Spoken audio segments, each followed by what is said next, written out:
रात के साये। नाम इरफान और धंधा धंधा है मुंबई की सड़कों पर ये काली पीली दौड़ाने का।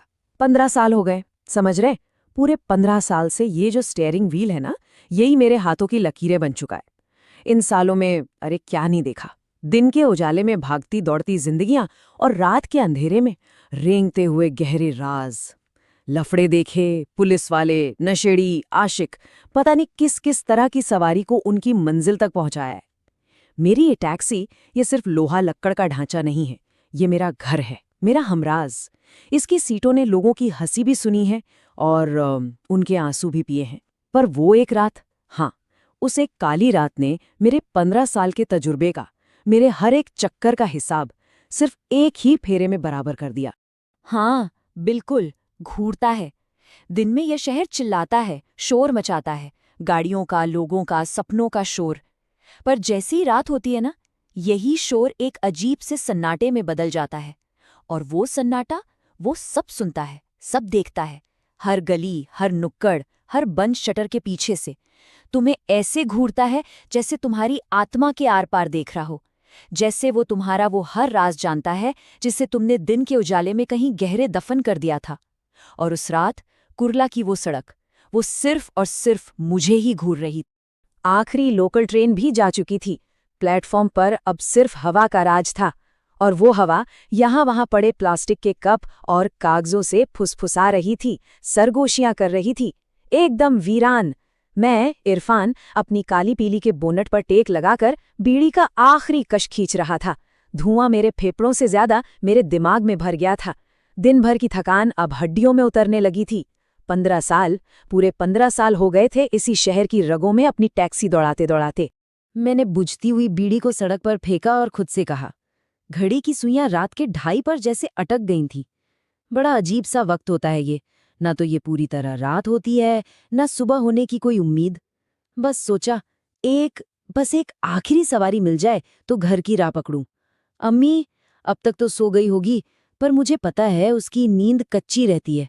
जब तक मैं दरवाजे पर दस्तक नहीं देता उसे चैन नहीं आता। उसका इंतजार शायद वही तो है जो मुझे हर रात इस शहर के अंधेरे से खींचकर घर की रोशनी तक ले जाता है। और तभी वो आवाज आई।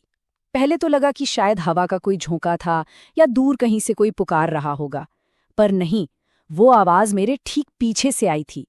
और भाई क्या बताऊं, आवाज ऐसी थी जैसे किसी ने सालों से एक लफ्ज न बोला हो, जैसे किसी ने अपना गला कस के निचोड़ा हो और जबरदस्ती हलक से लफ्जों को बाहर धकेला हो। एकदम सूखी, खुरदरी, और उसमें एक अजीब सी ठंडक थी। मैं धीरे से पलटा।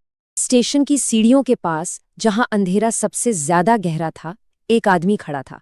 सफेद कुर्ता पायजामा पहना था उसने, पर वो सफेद लग नहीं रहा था। पूरा भीगा हुआ था। ऐसा नहीं कि बारिश में भीगा हो, नहीं, ये गीलापन कुछ और ही था। ऐसा लग रहा था जैसे किसी गटर से, किसी रुके हुए नाले के कीचड़ से सीधा निकल कर आया हो। उसके कपड़ों से पानी की बूंदें टप टप करके नीचे एक गंदा सा पोखर बना रही थीं। चेहरा नीचे की तरफ झुका हुआ था और लंबे बाल माथे पर चिपके हुए थे। उससे एक अजीब सी बदबू आ रही थी, बंद पानी और सड़न की मिलीजुली बदबू। वो धीरे धीरे बिना कोई आवाज किए चलकर टैक्सी के पास आया। चेहरा अब भी नीचे ही था। मैंने शीशा नीचे करके पूछा, किधर? उसने बिना नजर उठाए उसी सूखी आवाज में कहा, अंधेरी मरोड़ पाइपलाइन। मेरे पेट में एक अजीब सी ठंडक दौड़ी। अरे, वो पूरा इलाका उस वक्त कब्रिस्तान जैसा होता है। चोरी चकारी, नशा, सब वहीं चलता है। मेरे मुंह से निकलने ही वाला था कि मीटर नहीं जाएगा, पर तभी वो बोला, डर मत ड्राइवर, मीटर चालू कर, पैसा पूरा मिलेगा। पैसा? बस ये एक लफ्ज सुना और मेरे दिमाग ने सोचना समझना बंद कर दिया। मैंने मीटर खटकाया और पीछे का दरवाज़ा खोल दिया। जैसे ही गाड़ी स्टेशन के कंपाउंड से बाहर निकली न, भाई कसम से टैक्सी के अंदर की हवा ही बदल गई। एक अजीब सा भारी सन्नाटा छा गया। इतना गहरा सन्नाटा कि मुझे अपनी सांसों की आवाज़ भी कानों में चुभ रही थी। यहाँ तक कि इंजन की आवाज़ भी जैसे किसी ने दबा दी हो।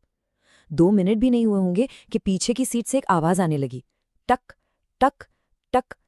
ये किसी के पैर हिलाने की आवाज़ नहीं थी। ये आवाज़ थी जैसे कोई अपने लंबे तेज नाखूनों से सीट की रेक्सीन को धीरे धीरे खुरच रहा हो। मेरी गर्दन की नसें अकड़ गईं। पहले तो मैंने नजरअंदाज करने की कोशिश की, सोचा मेरा वहम होगा, पर आवाज आती रही, लगातार एक ही रफ्तार से, टक टक टक। आखिरकार मैंने हिम्मत करके थोड़ा गुस्से में कहा, ए भाई आराम से बैठ, सीट फाड़ देगा क्या, नई लगवाई है। मेरे बोलते ही वो आवाज बंद हो गई। एकदम से कोई जवाब नहीं आया। सन्नाटा पहले से भी ज्यादा भारी हो गया। मैंने रियर व्यू मिरर में झांका, वो बिल्कुल सीधा बैठा था, सिर वैसे ही झुकाए, एकदम बुत बना हुआ। पर भाई एक चीज गायब थी, उसकी परछाई। अब देखिए, सामने से स्ट्रीट लाइट की रोशनी अंदर आ रही थी, मेरे मीटर की लाइट जल रही थी, पर उस बंदे की कोई परछाई, कोई अक्स सीट पर या दरवाजे पर कहीं नहीं बन रहा था। वो बस वहां बैठा था, एक अंधेरे धब्बे की तरह। मैंने आंखें झपकाईं, सोचा शायद थकान से नजर धोखा खा रही है, पर नहीं, वो वहीं था और उसकी परछाई नहीं थी। मेरा दिमाग सुन्न होने लगा। मेरे मुंह से बस इतना निकला, अबे ये क्या लफड़ा है। और उसी पल टैक्सी के अंदर ठंडक बढ़ने लगी। ये वो ठंड नहीं थी जो एसी से आती है, नहीं, ये वो ठंड थी जो दीवारों से नहीं, इंसान के अंदर से निकलती है। वो ठंड जो सीधे आपकी हड्डियों के अंदर घुल जाती है, जो आपके खून को जमाने लगती है। मेरे हाथ स्टीयरिंग पर कांपने लगे, मेरे मुंह से भाप निकलने लगी थी। मैंने कांपते हुए कहा, एसी तो बंद है, फिर इतनी ठंड कहाँ से आ रही है। पीछे से वही सूखी खुरदरी आवाज आई, एकदम धीमी, सरगोशी करते हुई, जैसे वो मेरे कान में नहीं, मेरे दिमाग के अंदर बोल रहा हो। ठंड अभी शुरू हुई है इरफान। मेरे हाथ से स्टीयरिंग फिसलते फिसलते बचा। मेरा पूरा जिस्म, हर एक रोंगटा खड़ा हो गया था। मैं चिल्लाया, अबे साले, मेरा नाम कैसे जानता है तू, कौन है?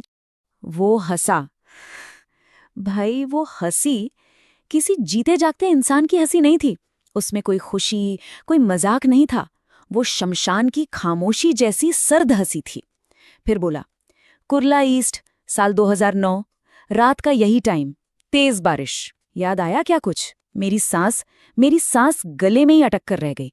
मेरे कानों में सनसनाहट होने लगी, क्योंकि 2009 कुर्ला ईस्ट, वो राज, वो गुनाह जिसे मैंने अपनी आत्मा के सबसे अंधेरे कोने में दफना दिया था, आज वो मेरी पिछली सीट पर बैठा।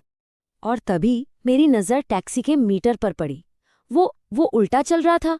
नंबर आगे बढ़ने की बजाय पीछे जा रहे थे। 999, 998, 997। मीटर वक्त में पीछे भाग रहा था और मेरी टैक्सी अपने आप रफ्तार पकड़ रही थी। 80, 90, 100। मैं पागलों की तरह ब्रेक पर पैर मार रहा था, पर ऐसा लग रहा था जैसे ब्रेक है ही नहीं। गाड़ी मेरे काबू से पूरी तरह बाहर थी, किसी अनजान ताकत के बस में थी। मेरे दिमाग में वो रात किसी टूटी हुई फिल्म की तरह चलने लगी। 2009 Kurla east LBS road. Monsoon की सबसे तेज बारिश हो रही थी, वाइपर भी काम नहीं कर रहे थे। सड़क पर घुटनों तक पानी भर गया था। और अचानक थप, एक जोर का झटका लगा और टैक्सी उछल गई थी। मैं घबराकर उतरा था। सड़क पर एक आदमी पड़ा था, बिल्कुल वैसे ही सफेद कपड़ों में। खून बारिश के पानी में घुलकर फैल रहा था। उसने मेरी तरफ हाथ बढ़ाकर सिर्फ इतना कहा था, भाई पानी। मेरे हाथ पैर कांप गए थे। आसपास कोई नहीं था और मेरे शैतान दिमाग में बस एक ही बात आई, केस हो गया तो जिंदगी खत्म हो जाएगी। अम्मी का क्या होगा? मैं वापस टैक्सी में बैठा और उसे वहीं तड़पता छोड़कर भाग गया था। पीछे से उसकी आवाज गूंजी, तू तो भाग गया था रे, मगर मैं वहीं पड़ा रहा, इंतजार करता रहा। और तभी एक जोर के झटके और टायरों की चीख के साथ टैक्सी रुकी। मैंने आंखें खोली। मैं कुर्ला ईस्ट में था, वही LBS रोड, ठीक उसी जगह जहां मैंने उसे मरने के लिए छोड़ा था। पीछे से आवाज आई, उतर। मेरे पैर कांप रहे थे, उनमें जान नहीं बची थी। मैं किसी तरह दरवाजा खोलकर नीचे उतरा और तभी मैंने सड़क की तरफ देखा। भाई वहां उस बारिश और खून के बीच मैं खुद पड़ा था, मेरा जिस्म खून से लथपथ, वही पुरानी धारी वाली शर्ट जो मैं उस रात पहना था। आंखें खुली थीं पर बेजान, आसमान को घूर रही थीं। मैं चीख पड़ा, अभी ये क्या हो रहा है? ये क्या मजाक है? मैं तो यहां खड़ा हूं। पीछे से वो बंदा फिर हंसा, तू खड़ा नहीं है रे इरफान, तू भी तो उसी रात मर गया था। और तभी बिजली की तरह मेरे दिमाग में वो आखिरी लम्हा कौंधा। उस रात जब मैं वहां से भागा था घबराहट में, थोड़ा आगे जाकर मेरी टैक्सी पानी की वजह से स्लिप हुई थी, डिवाइडर से टकराई थी। मेरे सिर में एक तेज दर्द उठा था और फिर अंधेरा। अचानक सब अंधेरा छा गया और जब होश आया तो मैं अपनी टैक्सी में था, कुर्ला स्टेशन पर। सुबह के 5:10 हो रहे थे। पहली लोकल की सीटी सुनाई दी। पास में चाय वाले ने अपना स्टॉल लगा लिया था। सब कुछ बिल्कुल नॉर्मल था। मैंने एक लंबी सांस ली। एक भयानक, बहुत ही भयानक सपना था। लेकिन जब मैंने पीछे की सीट को साफ करने के लिए हाथ बढ़ाया तो वहां रेक्सीन पर गीले कीचड़ वाले हाथों के निशान थे। मेरा दिल डूब गया। मेरे कांपते हुए हाथ सीट के नीचे कुछ टटोलने लगे और मेरी उंगलियों को एक पुराना पीला पड़ चुका कागज महसूस हुआ। मैंने उससे बाहर निकाला। वो एक पुलिस रिपोर्ट की कॉपी थी। उस पर धुंधले अक्षरों में लिखा था, case hit and run plus driver की मौत 2009, और नीचे नाम लिखा था इरफान शेख। भाई, आज भी लोग यही कहते हैं कि रात 2:47 के बाद कुर्ला स्टेशन के बाहर एक काली पीली टैक्सी खड़ी रहती है। उसमें एक ड्राइवर भी बैठा दिखता है जो अपनी आखिरी सवारी का इंतजार कर रहा होता है। पर असल में वहां कोई नहीं होता। वो टैक्सी अब कुर्ला की सजा बन चुकी है और मैं उस सजा का ड्राइवर हूं। उसी रात में, उसी गुनाह में, हमेशा के लिए कैद। तो अगली बार जब रात के अंधेरे में किसी सुनसान सड़क पर कोई आवाज दे तो एक पल के लिए जरूर सोचना, क्योंकि जिंदगी हमेशा 2 रास्ते दिखाती है, भाग जाने का या रुक जाने का। मैंने भागने का रास्ता चुना था और देखिए, आज तक भाग ही रहा हूं। सोचिए, अगर वो आवाज किसी को पुकारे तो भागना सही है या रुकना।